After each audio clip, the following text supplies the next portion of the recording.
akan saya kirimkan tiket pesawat. Jadi tahu jam berapa kita akan tiba di Bali. Udah malam, satu malam bener-bener aku nggak ngapa-ngapain Kak, makan pun rasanya aku nggak selera. Apa nggak selera, karena apa, kalau aku masih ada pikiran, aku tuh nggak tenang. Aku berpikir mencoba menarik diri, aku doa dulu malam itu. Tahu-tahu dikasih kayak petunjuk gitu, ya udah jam 8 pagi aku bangun, bener-bener pagi. Bangun aku jam 8 tuh aku chatting langsung di pagi hari, karena kalau kita chatting bos di atas jam 7 malam kan gak sopan. Iya kan? Sebenarnya aku udah dapat petunjuk itu di jam 2 subuh. Karena aku nggak bisa tidur. Jam 2 subuh sebenarnya aku udah dapat petunjuk. Cuman aku nggak boleh, bagiku prinsip dalam hidupku kita tuh nggak boleh chattingin orang di atas jam 7 malam karena nggak sopan.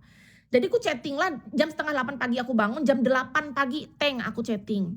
Selamat pagi bos. Sebelumnya terima kasih atas kesempatannya. Ini hari ini saat ini juga saya mau pesan tiket pesawat mau berangkat. Langsung pesan.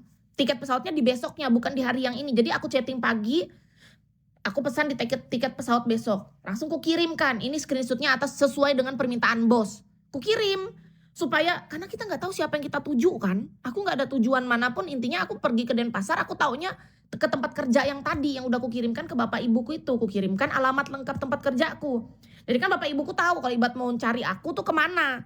Iya, lalulah kukirimlah ini. Nah jadi katanya, oh berarti kira-kira kamu datang sore ya, di waktu Bali katanya. Jadi di tiket pesawat itu aku kira-kira jam 5 sore. Sampai aku tiba di bandar udaranya, tapi belum sampai ke sana kan kita harus naik naik ini dulu transportasi kan. Jadi aku tuh sampai tiba di sana jam 7 malam. Nah sampai sana, kita singkatin aja ceritanya, aku kerja kan. Nah kalau kakak nanya tadi masalahnya kembali, aku kerja nih, bener-bener kerja aku di sana. Kalau untuk pengalaman kerjanya kan nggak mungkin kita ulang lagi, aku udah sering cerita di sini, teman-teman udah sering dengar. Ini kembali ke pertanyaan kakak tadi yang awal. Kis, kenapa rela membayar demi sesuatu dalam kesendirian? Karena sendiri itu adalah bahagiaku, Kak. Jadi ceritanya aku tuh nggak tahu aturan masih. Datangku ke sana, kupikir dalam otakku nih kan, namanya kita nggak tahu kan. Kita nggak terbayang apapun, kita bakal kerja kayak mana, lingkungannya kayak mana. Dan kita nggak terbayang kita tuh bakal kayak tinggalnya semana gitu.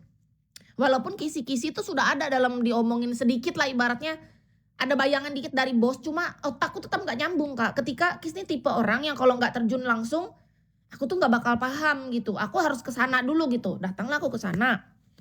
Tahu-taunya Kak, kalau ternyata tukang pijat atau massage terapis, Kak Ibnu makasih ya. Apalagi anak baru, itu nggak bisa Kak, kayak sendiri itu nggak ada aturan kayak gitu. Karena memang kayak gitu katanya, semua orang pun katanya kalau membuka massage spa atau tempat pijat, namanya terapis, semua tuh gabung jadi satu. Kecuali kita terapis senior, mohon maaf garis bawahi beda ya. Terapis senior, andalan yang dia banyak disukai sama para pelanggan, itu udah dia dibedakan tuh fasilitasnya. Nah, sedangkan Kis kan anak baru. Anak baru ini artinya kita bergabung dengan terapis yang lain. Semuanya gabung. Jadi mau terapis misalnya ada terapisnya 4, berarti kita di situ 4 orang. Terapisnya 8, berarti kita 8 orang, gitu loh maksudnya. Nah, itulah kejadian yang bikin kepalaku pusing, kataku aduh selain pertama, sudah masalah aku harus beradaptasi dengan kerjaan yang gak pernah aku jalani. Sebagai tukang pijat itu sudah menguras pikiran energiku yang aku harus beradaptasi dengan ini. Kedua, ternyata aku yang selama ini udah 7 tahun aku dalam kesendirian, aku harus beradaptasi untuk bergabung dengan para orang lain di dalam satu tempat. Spanning kepalaku Kak, rasanya tuh oh my god pusing banget, pokoknya nggak bisa fokus, otakku tuh semua sudah kesana kemari, yang kupikir aku nih bertahan apa enggak dengan cara kayak gini. Tapi karena niat kerjaku tadi Kak, niatku kan besar, aku memang niatnya pengen kerja tadi kan.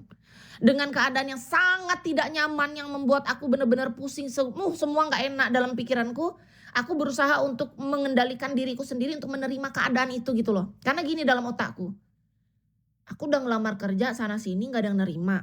Ini ada nih, gara-gara ini masa aku langsung mundur, otakku cuma itu doang. Ya majulah, coba dulu, jangan langsung mundur, jangan langsung nyerah. Iya, jadi pikiranku di hari itu cuma mikir, kan niatku kerja. Ya walaupun keadaan ini sangat jauh dari yang kita bayangkan ya kan, tapi ya udah yang penting minimal kita tuh ada dulu penghasilan, dalam otakku gitu aja. Aku jalanilah. Sudah sekian lama aku kerja tetap dengan bos yang sama, Sempatnya kita balik dulu bahkan ke Palangkaraya untuk izin sama bos, karena apa? Karena aku nggak sanggup dalam keramaian tadi, jadi aku jujur sama bos.